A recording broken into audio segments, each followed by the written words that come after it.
Today in Canada, large parts of the bottom pond, you can see where the water flows down, have now melted.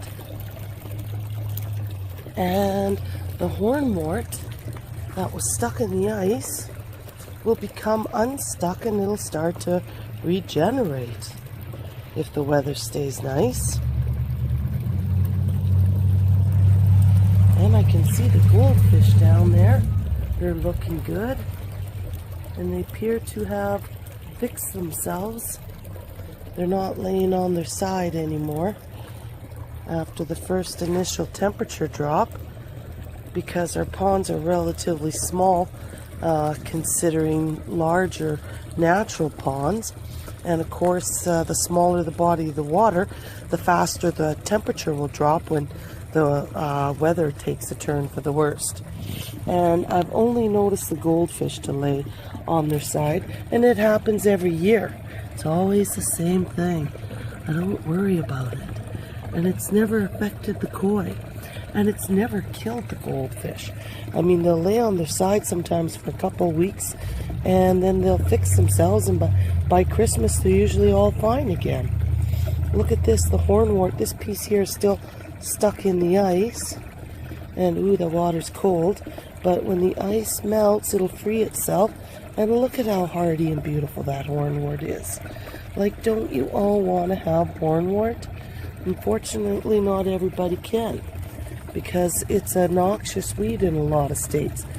And I've come to the conclusion that leaving the yellow flag to lay where it falls is actually a good thing, because there was much less ice here. It wasn't as thick, so it actually protected the pond. It fell right over it like this, and then the snow fell on top of it and it insulated it. That's why there's less ice here. And then it even allowed a little bit of hornwort to still survive. Duckweed right there. That duckweed would have froze had it been in the ice. But right there, it was most likely protected. So I still have duckweed. Amazing. And I think it's, I'm just going to leave it like I always do. Usually what I do though is I gather all the pieces, pile it all on top like a big bad hair day, and let the snow fall on top of that. But it was so big last year, and it came so quickly, the cold, it just kind of went flat. And I think I'll leave it. It doesn't seem to hurt anything. And you can see some of the goldfish down under the ice now in this pond. There's some there, and there's hornwort still regenerating. The heater has not been plugged in for days now. It's not plugged in at all. Okay, it's just sitting there waiting for winter to come back again. And let's take a look up at the top pond, and where I have always the least amount of ice. I have the least amount of ice because the water runs the fastest up here. There's two bigger pumps that go into this pond, and because it's the top pond, the ice, the way the water flows, it's always melting the ice.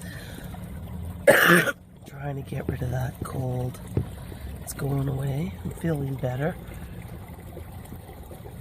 Koi are like people. When they go inside for the winter, they get sick. They get crowded and diseases spread. And I think that's what happened with me. I got a dumb cold from work, but I'm getting better. And look at how clear the water is in the top pond. It's always super clear.